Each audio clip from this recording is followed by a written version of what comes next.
"This is only going to hurt a little bit," said the 4-year-old homeless girl to the wheelchair-bound millionaire, promising to make him walk after hitting him in the knee with a hatchet. Rate my story from 0 to 10, your opinion is very important, and subscribe to my channel to support my work. I'm counting on your help. The deafening roar of traffic in the big city echoed through the busy avenues as the little 4-year-old girl hid behind the stacked cardboard boxes at the entrance of the grocery store. Her brown eyes shone with a determination that contrasted violently with her fragile appearance, malnourished to the point of looking only 2 years old. She watched the colorful fruits displayed on the stand as if they were unattainable treasures. The hunger that had been gnawing at her stomach for 3 days drove her forward, but her trembling little legs could barely support her. The torn and dirty clothes hung loosely on her thin body, and her tangled hair partially hid a face that already knew too much suffering. That's when she saw the perfect opportunity. A man in a golden electric wheelchair approached the fruit section, moving with surprising elegance despite his disability. Even sitting down, it was clear that he was someone special. Aristocratic features, an impeccable suit, the confident posture of someone used to being in charge. His 30 years were well preserved, and a natural beauty radiated from him like an inexplicable magnetism. The girl waited until he was distracted, talking to the vendor about the quality of the imported apples. Her small fingers stretched silently toward a banana hanging from the stand, almost within reach of her desperate hands. "Hungry?" The male voice made her freeze in place. She slowly turned her face, expecting to find anger or contempt, but his eyes contained something completely different. A genuine curiosity mixed with something she couldn't identify. "I wasn't stealing," she lied, her voice hoarse from crying too much in recent weeks. He watched the skeletal child in front of him for a few seconds, noticing how she was trying to hide her trembling hands behind her back. There was something in those big eyes that touched him in a strange way, awakening feelings that he had buried long ago. "What's your name?" The simple question caught her off guard. It had been so long since someone showed genuine interest in her that she had almost forgotten what it was like to be treated like a real person. "People call me a lot of things," she replied evasively, "but none of them are pretty." The millionaire felt a pang in his chest. He recognized that pain in her eyes. It was the same he saw in the mirror every day since the accident that had confined him to the wheelchair. He took 2 bananas from the stand and offered them to her. "Take them. It's not charity, it's a gift from one person to another." The girl hesitated, looking around as if expecting someone to appear and punish her for accepting kindness. When she finally reached out, he noticed the small scars on her fingers, marks that told stories of survival that no child should know. "Where do you live?" "Nowhere," she replied, voraciously biting into the fruit. "I sleep where I can. I eat where I can." The simple answer carried a weight that made his heart clench. He looked at the child eating desperately and made a decision that would change both of their lives forever. "Want to come with me? I have a big apartment, real food, a warm place to sleep." Her eyes widened with a mixture of hope and terror.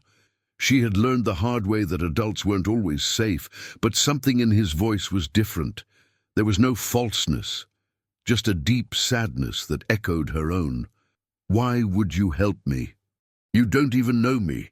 He smiled for the first time in months, a melancholic smile that revealed as much as it hid. "Maybe because I recognize someone who has suffered enough, and maybe because I need company too." The girl finished eating the bananas and wiped her hands on her tattered shirt. She looked at the strange man in the golden wheelchair, weighing her limited options. The street had been cruel to her since she lost her parents, and with each passing day, her hope diminished a little more. "Do you promise you won't hurt me?" "I promise," he said with a seriousness that made her believe him. When they left the grocery store together, She walking slowly beside the wheelchair. Neither of them imagined that this casual encounter would unleash a series of events that would test the limits of love, trust, and the possibility of mutual healing. The big city continued its frantic dance around them, indifferent to the silent miracle that had just happened between two wounded souls who met at the exact moment they needed each other most. The penthouse apartment in the skyscraper was a world completely different from anything the girl had ever known. Floor-to-ceiling windows offered a panoramic view of the metropolis that stretched to the horizon, while Italian designer furniture and carefully selected artwork created an atmosphere of refined luxury. She stood in the entrance for several minutes, afraid to touch anything. Her bare, dirty feet contrasted sharply with the polished marble floor, and she felt like an intruder in a palace. "Come in, don't be afraid," he said, noticing her hesitation. "From now on, this is your home too." During the first few weeks, the adaptation was a delicate and full of discoveries process for both. He had turned one of the guest rooms into a special space for her, with a small bed, new toys, and clothes that finally fit her skinny body. She spent hours watching the movements of the city below from the window, as if contemplating a world to which she had never belonged. Her curiosity about his physical condition began subtly. During breakfast, as he skillfully maneuvered the wheelchair to serve himself, she asked seemingly innocent questions. "Do your legs hurt when you sleep?" "I don't feel anything in them," he replied patiently, not realizing where this curiosity was leading. "But they're there. How can they not feel anything?" The questions became more frequent and specific as the days passed. She watched his every move with almost scientific attention, noticing details that even doctors sometimes overlooked. There was something about the way he sometimes frowned when he changed position, as if a distant memory was trying to manifest itself through his damaged spinal cord. The apartment gradually transformed with her presence. The oppressive silence that dominated the rooms was replaced by the sound of small footsteps running through the hallways, timid laughter in front of the television, and the constant murmur of her one-sided conversations with the toys. During these early months, he discovered aspects of himself that he had forgotten. The responsibility of caring for someone so vulnerable awakened in him a tenderness that he thought was lost forever. He watched fascinated as she devoured each meal as if it were her last, as her eyes lit up at small gestures of affection, as she slept curled up even in the comfortable bed, still haunted by months of helplessness. But it was while rummaging through a drawer looking for paper to draw that she made the discovery that would change everything between them. Hidden in the back of an office drawer, she found old photographs of him playing sports, walking on the beach, running in a marathon. In every image, his legs worked perfectly. The initial shock gave way to deep confusion. Why was he lying about not being able to walk? Why was he pretending to be confined to that golden chair when the photographs proved that he had once walked normally? For days, she studied the images in secret, comparing the man in the photographs with the one who took care of her. The face was the same, only younger and visibly happier. In the photos, he smiled with a genuine joy that she had never seen in the apartment. The conclusion she reached with the particular logic of a 4-year-old child was simple. He was pretending not to be able to walk for some reason she didn't understand. But that could certainly be resolved. Maybe he had forgotten how to use his legs, or maybe he just needed a reminder, a stimulus for his body to work again. She then began to observe him even more closely, looking for signs that his legs could work, and that's when she noticed something that confirmed her suspicions. Sometimes, when he slept in the office armchair, his leg muscles contracted involuntarily, as if they were trying to remember old movements. The discovery filled her with a fierce hope. If he could move his legs even unconsciously, it meant they worked. It meant he could go back to being like the happy man in the photographs. And she would be responsible for returning that joy to him. That's how she began to elaborate her secret plan. She researched children's books about the human body, watched medical shows on television, and came to the conclusion that he needed a shock, a scare that would make his brain remember how to command his legs. Meanwhile, unbeknownst to her, problems were beginning to form outside that luxurious apartment. The social worker responsible for the district had received an anonymous complaint about a single man caring for a child without proper legal documentation. Preliminary investigations revealed that there was no adoption process in progress, nor any formalized temporary guardianship. At the same time, his stepmother, an ambitious woman who had married his father only 2 years before the patriarch's passing, began to spread rumors about his mental instability. She argued that a paralyzed man living in isolation for years could not be psychologically fit to properly care for a traumatized child. The combination of these factors created a perfect storm that slowly approached the apartment where 2 wounded souls had found an unexpected cure in each other. While the girl secretly planned to cure his legs, external forces conspired to separate them just when they needed each other most. The tension increased with each passing day, creating a heavy atmosphere that not even her innocence could completely dissipate. He began to notice subtle changes in the child's behavior, the way she watched him when she thought he wasn't looking, how her questions about his legs became more insistent, how she started playing near him when he dozed in the armchair. What neither of them knew was that time was running out, and that very soon they would be forced to face painful truths that could either heal them completely or destroy forever the special bond they had built. The rainy autumn afternoon arrived with a melancholy that seemed to mirror the growing emotional tension in the apartment. Thick raindrops beat against the panoramic windows as he worked in his office, reviewing contracts involving millions in investments and financial applications.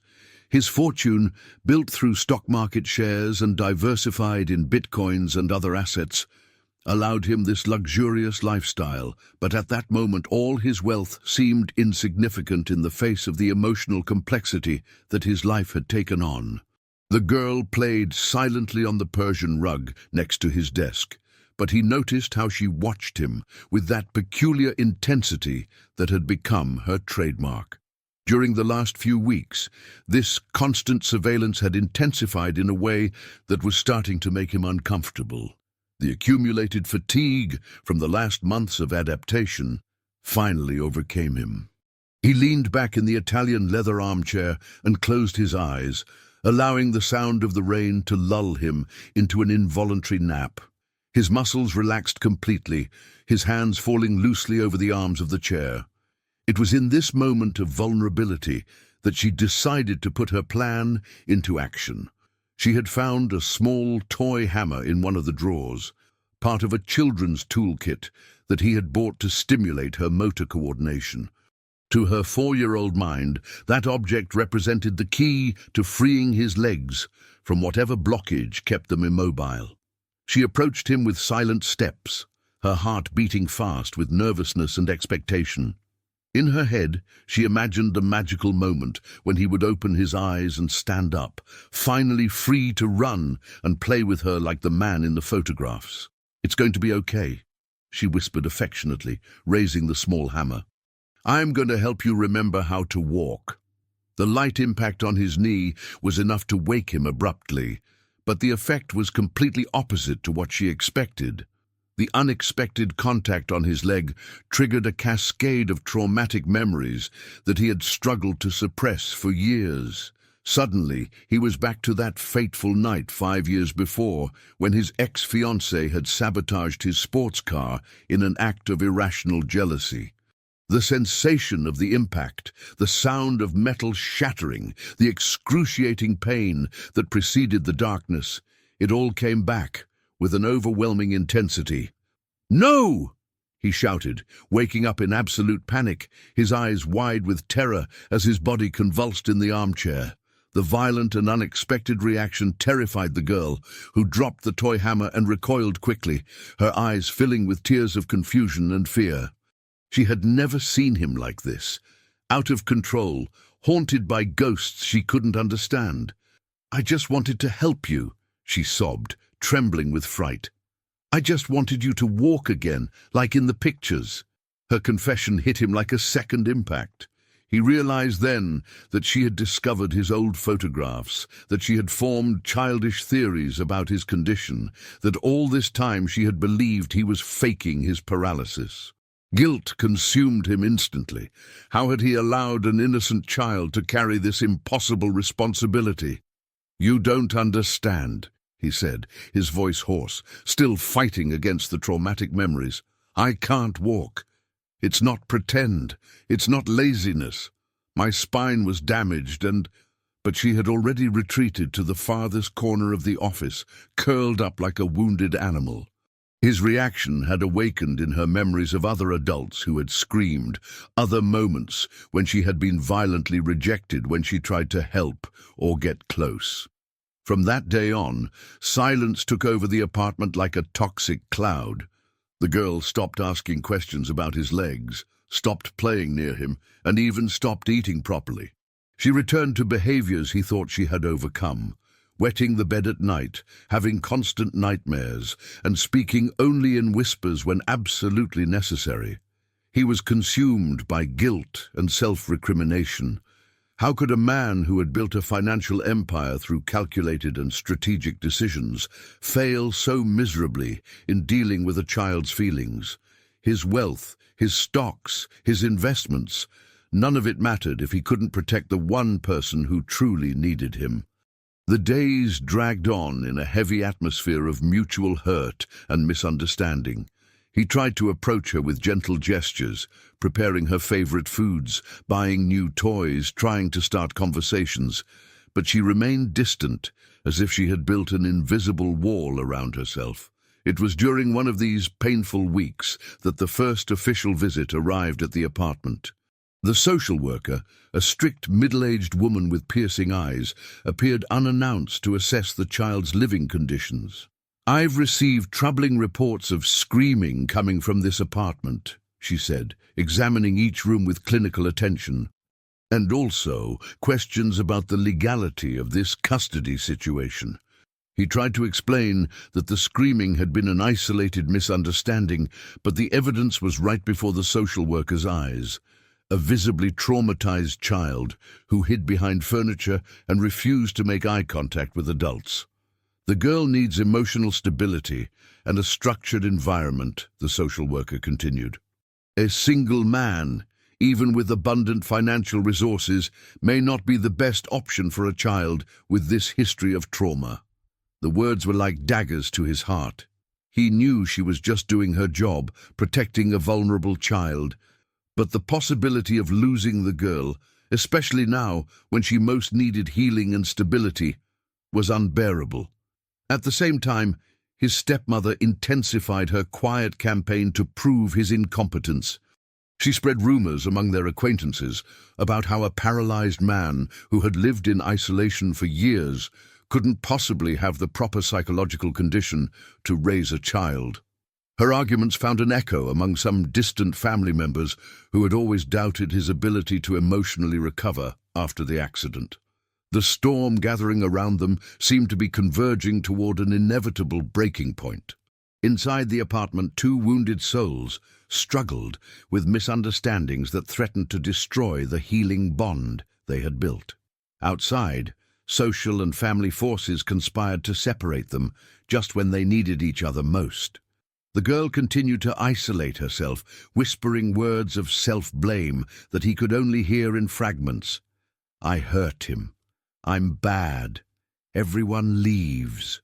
Each word was a blade that cut deeper into his already torn soul. The turning point that would change everything began quietly on a Sunday morning, when the dedicated nurse who had been caring for him for 3 years made an observation she had kept to herself for months. She had been a silent witness to intimate moments. when he slept deeply, when he was completely relaxed, when his conscious mind didn't control every muscle in his body. "I need to tell you something," she said hesitantly, organizing the morning medications. During all these years, I've seen things, small movements in your toes when you sleep, muscle contractions that shouldn't exist if your paralysis were complete." Her words echoed in the office like distant thunder. He had spent 5 years accepting the medical diagnosis of permanent paralysis, building his entire identity around this limitation, and now she was suggesting that perhaps something more complex was happening. "Are you saying I'm saying that maybe your paralysis isn't just physical," she interrupted gently. "Psychological trauma can create neurological blockages that mimic permanent physical damage. I've seen cases like this during my career." As he processed this devastating revelation, the girl continued in her self-imposed isolation. She had started talking to her worn-out rag doll, the only possession she had brought from the streets, venting fears and guilt she couldn't express to adults. "I broke him," she whispered to the doll during the lonely afternoons. "He was getting better, getting happier, and I broke everything. Now he's going to send me away, like everyone else does."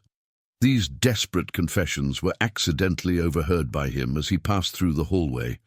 The raw pain in her voice made him understand the depth of the misunderstanding that had settled between them. She not only thought she had hurt his legs, she believed she had destroyed any possibility of future happiness for both of them. It was at this critical moment that he made a brave decision. He secretly called a physical therapist specializing in neurological trauma and explained both his physical condition and the complex emotional situation they were facing. "Based on what you've described," the therapist said after a long phone consultation, "there's a real possibility that psychological components are maintaining your paralysis. The trauma of the accident may have created neural blockages that prevent communication between your brain and your legs, even if the physical structure is partially intact." Hope and terror fought in his chest. If there was a chance, however slim, of regaining some mobility, it would mean that all these years of acceptance and adaptation might have been unnecessary. More importantly, it would mean that the girl's desperate intuition could have a real basis. At the same time, the social worker's investigations revealed information that completely changed her perspective on the situation. She discovered that his stepmother had forged medical documents to try to prove his mental incompetence, and that there was a pattern of previous attempts to question his legal capacity to manage his own fortune. Even more shocking was the discovery that his ex-fiancée, the woman responsible for sabotaging his car and causing the accident, was serving a sentence in a distant penitentiary for attempted murder. Investigators had found evidence that she had meticulously planned the accident, hoping he wouldn't survive to tell the truth. These revelations reached him through official calls that left him stunned. For years he had carried not only the physical pain, but also a subconscious guilt, as if he had somehow deserved what had happened. Knowing that he had been the victim of a deliberate murder attempt out of jealousy, fundamentally changed his perception of everything he had lived through since. The social worker, armed with this information, began to see the domestic situation in a completely different light. A man who had survived an attempted murder and single-handedly built a multi-million-dollar fortune obviously possessed extraordinary emotional strength and resilience. "I withdraw my previous concerns," she admitted during a second visit.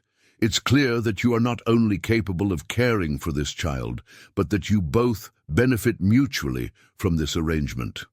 It was during one of the first experimental physical therapy sessions, held discreetly in the apartment, that the miracle began to manifest. The therapist had suggested visualization exercises combined with gentle physical stimuli, trying to recreate neural connections that the trauma had interrupted. The girl, curious despite her sadness, watched from a distance. When she saw his efforts to try to move his legs, something in her expression changed. Guilt began to give way to a hopeful fascination. "Can I help?" she asked shyly, breaking weeks of near-total silence. "How do you want to help?" he replied gently, his heart filling with relief at hearing her voice again. "Can I sing?" she whispered. "I know a song that always made me feel better when things were bad on the street." The song she began to hum was a simple melody she had learned from other homeless people, a song about hope and resilience that passed through generations of marginalized people. Her small, sweet voice filled the apartment with an emotional purity that touched something deep in his soul. It was during that first song, as she sang about not giving up even when all seemed lost, that he felt something extraordinary happen. An almost imperceptible sensation ran down his right leg, not pain, not tingling, but something like a distant memory of movement. "Keep singing," he asked, concentrating intensely on the sensation. She sang louder, more confidently, and for the first time since the hammer incident, her eyes shone with something other than fear and guilt. She was genuinely contributing to something positive, helping in a way that really mattered. And then it happened. His right foot moved, just a few inches, almost imperceptible, but a voluntary and conscious movement that broke 5 years of absolute paralysis. The silence that followed was filled with pure emotion. She stopped singing, her eyes wide with astonishment and joy. He looked at his own foot as if he were seeing a miracle, tears silently streaming down his face. "Did I really help you?" she asked, her voice trembling with hope. "You saved me," he replied, holding out his arms to her. For the first time since the painful misunderstanding, she ran into his arms and they both cried together, not from sadness, but from relief and renewed possibility. The healing they had found in each other had finally manifested tangibly, proving that unconditional love could truly break barriers that no medical treatment had been able to penetrate. If you liked this video, please subscribe to my channel. I promise to bring you videos every day that will make your life happier. Comment what you thought of my story, giving it a rating from 0 to 10, and thank you very much.